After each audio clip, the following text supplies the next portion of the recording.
This story is generated and narrated by AI.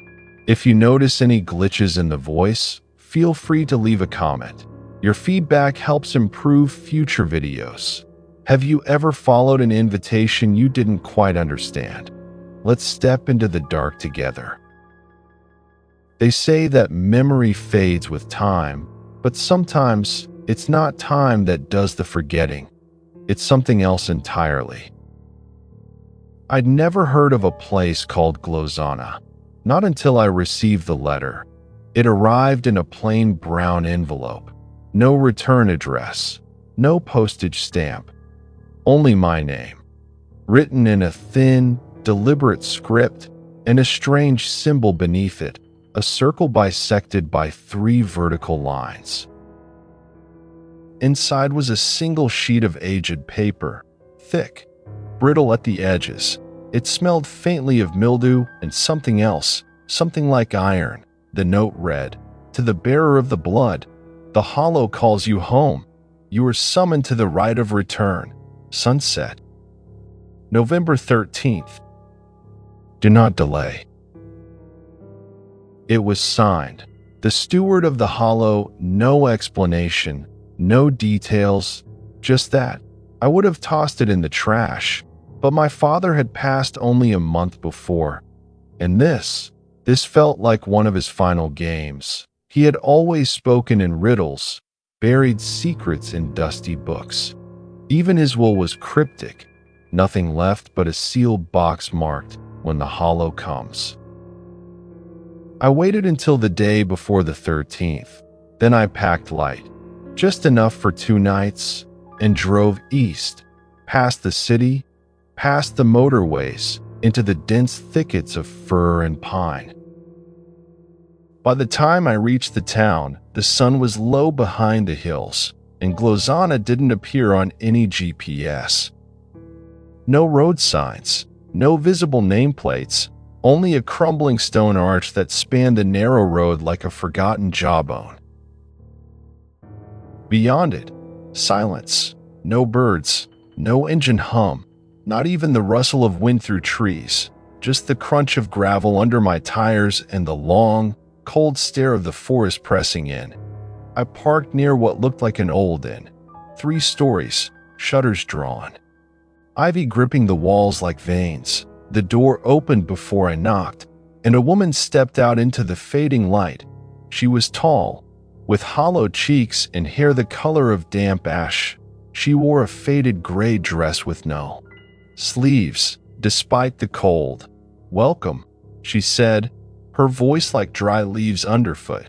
"We've been expecting your silence." I didn't know what to say. She didn't offer a name, and I didn't ask. She showed me to a room on the top floor. No lock, no number on the door, just a thick quilt and a wash basin. Everything smelled like lavender and stone. Dinner was waiting downstairs. Roasted root vegetables, black bread, and a glass of deep red wine that tasted faintly of smoke. We ate in near silence.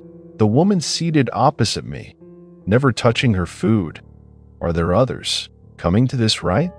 I asked. She tilted her head slightly. "The others are already here." That night, I heard footsteps above my room, though the attic door in the hallway had been nailed shut. I told myself it was the old wood settling, but when I pressed my ear to the ceiling, I could hear breathing, shallow, measured, and not mine.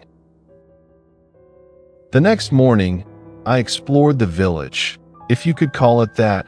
No shops, no cars, no sign of electricity beyond oil lamps and rusted wires. Every building was made of the same gray stone and pitch-black timber, and every door had a mark carved into it. That same circle with the 3 vertical lines.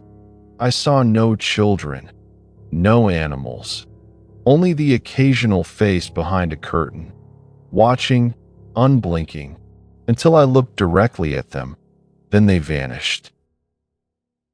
I followed a narrow path past the edge of the houses, toward a collapsed chapel. The windows were shattered, the bell long gone. Inside, the air was cold, unnaturally so, and on the back wall, above the ruined altar, hung a painting, or what remained of one.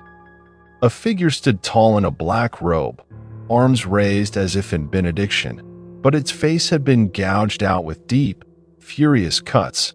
Only the edges of its eyes remained, too wide, too human. The canvas was brittle to the touch, and beneath it, written in fading ink, that which returns was never gone. I left the chapel with a growing sense of pressure behind my eyes, like something was watching me from the inside. Back at the inn, I found a man sitting in the front hall. He wore a long brown coat and held a wooden staff that looked older than the floor beneath it. His face was pale, so pale it seemed almost translucent in the candlelight. "You were the guest," he said. Without looking up, I nodded slowly. "Yes." I received the letter. He finally looked at me, and for a moment, I saw nothing in his eyes. No color, no focus, just glass. "I am the watchman," he said. "The blood has been prepared. The soil has remembered. You must not leave before the return." And then he stood and walked out into the dark. I told myself this was some elaborate tradition, some obscure family rite, maybe an old world heritage thing I'd never heard of. But that night, my dreams were filled with whispering, dozens of voices, speaking in a language I didn't recognize, repeating the same phrase over and over until it burned into my skull. "He returns in silence, through the bloodless door, through the hollow." When I awoke, there was something on my pillow, a single black feather, wet and cold. I didn't sleep the following night. I couldn't. The feather on my pillow was still damp when I touched it.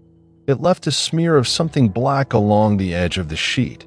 Not ink, something thicker, like it had been pulled from something not meant to fly.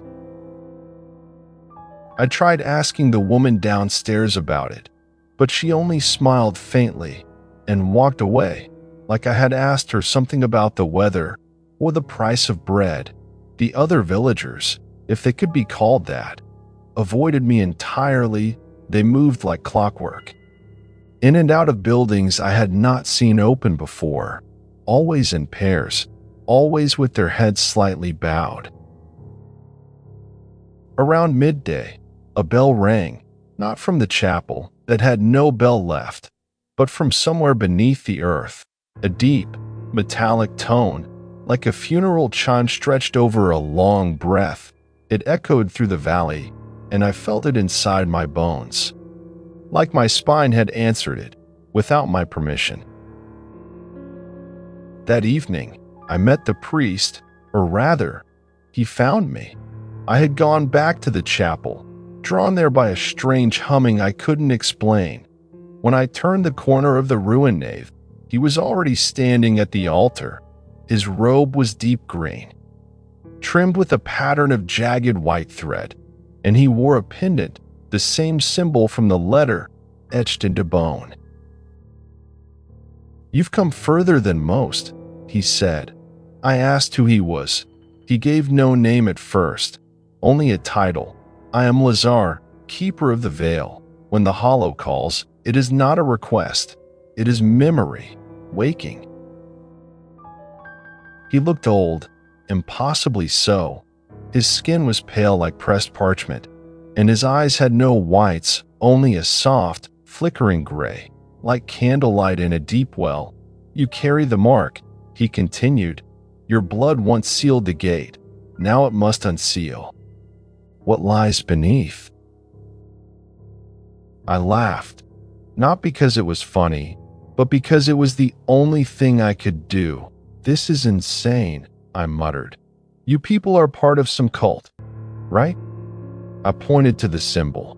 "This is all some ancient ritual you're still clinging to, some tradition gone too far." But Lazar only looked at me with something close to pity. "No," he whispered. You misunderstand. The ritual is not ours. It is his, and it was never meant to be broken. That night, I opened the sealed box my father left behind. I had carried it with me in the trunk, hoping it might explain something. Inside was a journal, leather-bound, brittle at the edges, and a small key, cold to the touch, despite being wrapped in wool.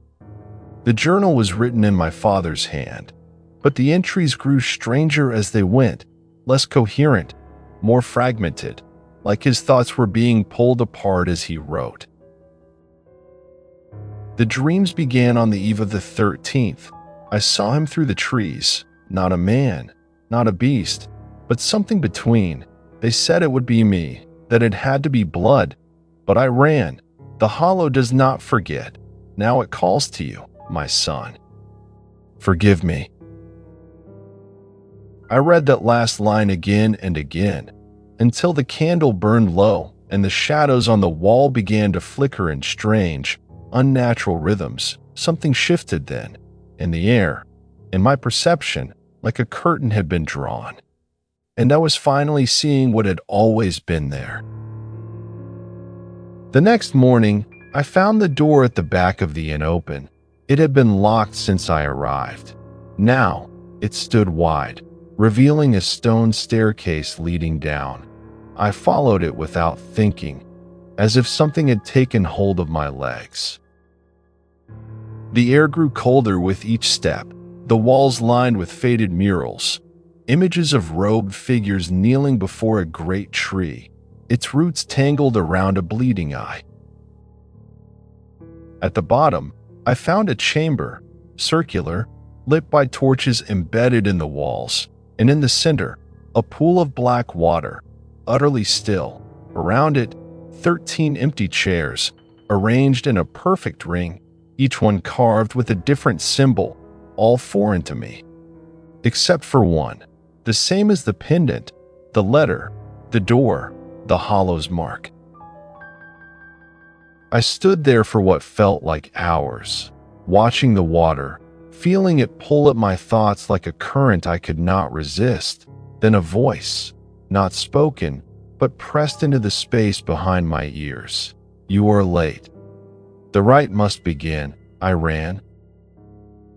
I didn't stop until I was outside, gasping for breath, heart pounding against my ribs like it was trying to escape. The villagers were waiting for me, not with torches, not with ropes or threats, but with silence. They parted as I passed, their faces blank, eyes glassy and wet, like they were watching a funeral from the other side of the grave. Back in my room, the mirror was cracked, a single fracture running down the center like a wound, and on the wall, scrawled in something dark, a message: the hollow remembers, and now, so must you. I should have left that night, packed my things and vanished into the woods. Let the mountains take me if they wanted. But something had rooted me there. Not fear, not even curiosity, something else.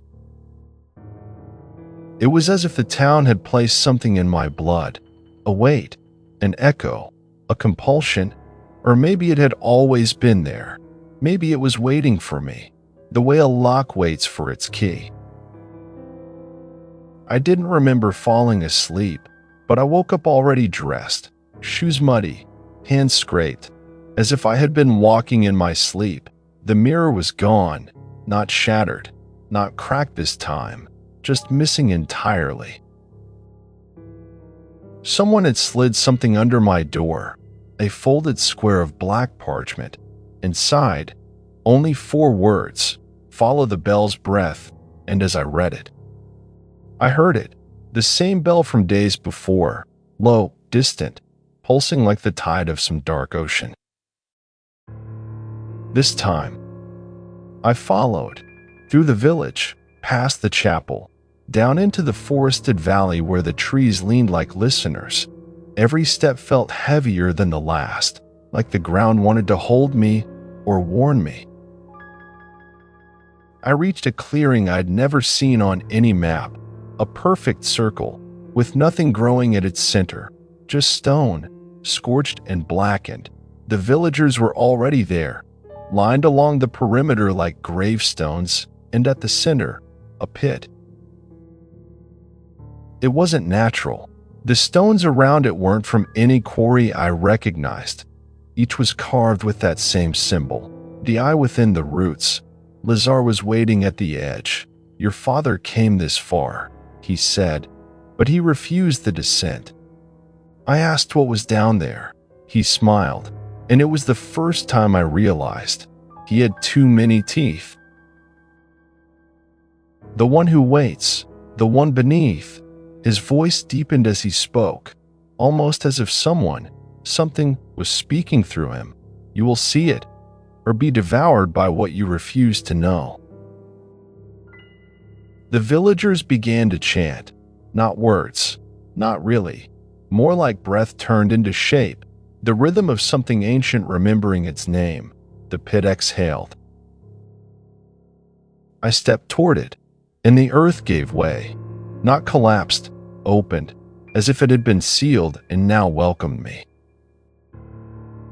I fell, not far, maybe 20 feet, but the darkness below made it feel endless. When I landed, it was on stone, slick and warm to the touch, and the bell stopped. The silence was worse. I called out. My voice came back wrong, like it had been swallowed and whispered back to me from 100 mouths. There were passages here, tunnels carved into the earth, winding like veins. I chose one, not by logic, but by instinct. Like something had turned my body into a divining rod. The walls pulsed faintly, with a light that wasn't light, a color I couldn't name, like bruised gold or dead fire. Then I saw them. Symbols, carved into the walls, not just the eye and roots, others, dozens, maybe hundreds, all variations of one truth. Something had been buried here, but not dead, sleeping. The further I walked, the harder it became to breathe, not from air, from pressure, like I was sinking into thought itself. Memories that weren't mine surfaced in my mind. A tower burning, a tree that bled sap made of teeth, a face without a face, watching me from every mirror I had ever seen. I collapsed, somewhere between waking and dream. I heard it, a voice, old as ash, soft as soil. "You carry his shape, but not his fear.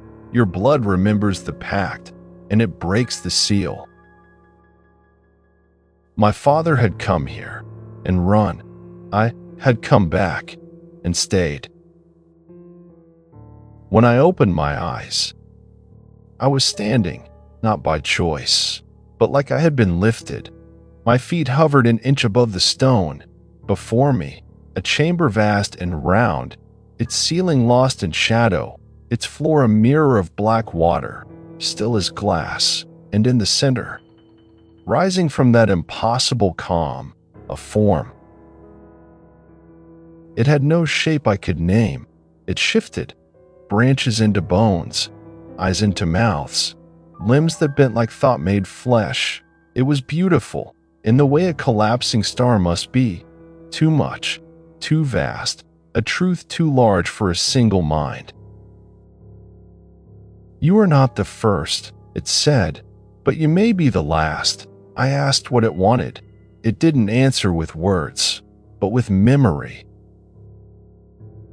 I saw them, the founders of Glazana, covered in red robes, their faces hollowed by devotion. They made a bargain to survive the war, to protect their bloodlines.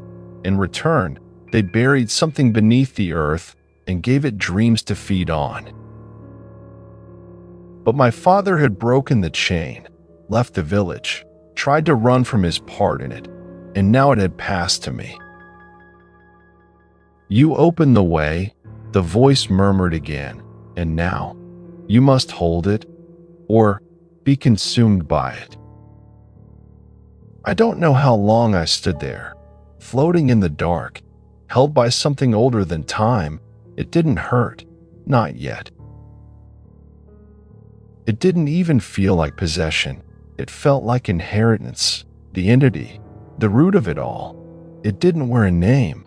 Names were human things. This was something older than speech. It had waited centuries, lived on whispers, bloodlines, and broken promises. Each generation came closer to letting it through, and now I was the last lock to turn. I asked why me. It showed me. Not with words, but with images, like fire passed through smoke. My father, standing before the same pit, trembling, refusing. He had chosen fear, run, and that choice had echoed down the line, made me the next vessel. My arrival wasn't a coincidence. It was the final loop closing. I hadn't come to Glozana. Glozana had called me. You opened the seal, the entity whispered, but what passes through is not only me. Then the pain started, not in my body, but in my thoughts, memories unraveling, not mine. Whole lives, centuries of fear, rituals, blood spilled in the fields at dusk, screams buried under snow, eyes carved into bark, a town rebuilt over and over. So the truth could be forgotten but never undone. I wanted to scream, but I had no mouth in that place. I wanted to run, but there was no direction. Then, through the burning, a voice, not the entity's, not my own. Lazar, somehow, he had come down, stood just beyond the chamber of black water. His voice cracked through the air like a branch snapping. You're not its vessel, you're its gate. But you can still choose which way it opens. I begged him to help me. He didn't move closer, didn't cross the threshold of the chamber. He just reached into his coat and pulled out something I hadn't seen since childhood. A photograph, old, cracked. My father, as a boy, standing with two other children before a bonfire, and behind them, barely visible, that same symbol, the eye in the roots.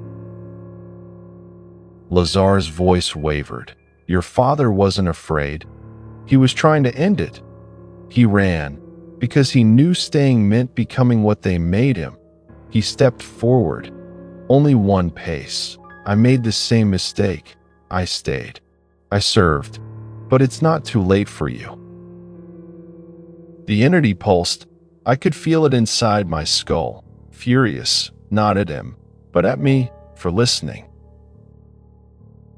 You were bound to me. It roared through memory, but not through blood, through belief. Renounce the pact, and the gate collapses, but so do you. That was the choice. Take its power, become its voice, or die with it. I looked at Lazar, his eyes hollow, rimmed with guilt. He had waited too long to change, but maybe I hadn't. I stepped back, out of the water, out of the chamber. The light in the walls began to fade. You close yourself, the entity whispered one last time, and you close the world. The ground shook, a rumble deep below, like a door slamming shut in the basement of existence. I fell to my knees, and the dark rushed back in.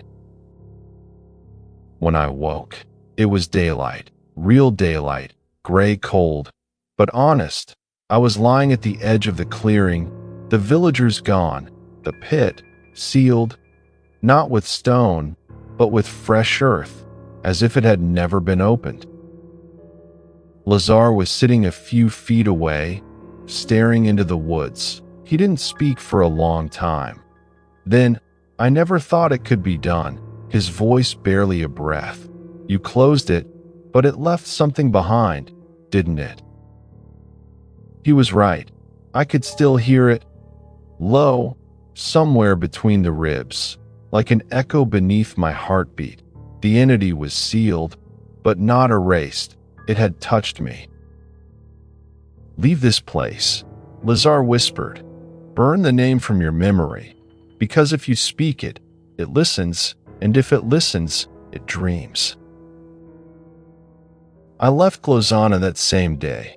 No goodbyes, no map to lead anyone back, and I never looked for the road again, because I know, if I did, it would be there, waiting. And sometimes, when the sky is quiet and the wind slows, I swear I hear it, a low, pulsing bell, calling for someone new. What would you do if you received a letter like that? Leave a comment below, and if this story chilled you, don't forget to like, share, and subscribe for more eerie encounters every week. This was Whispers in the Shadows. Thank you for listening.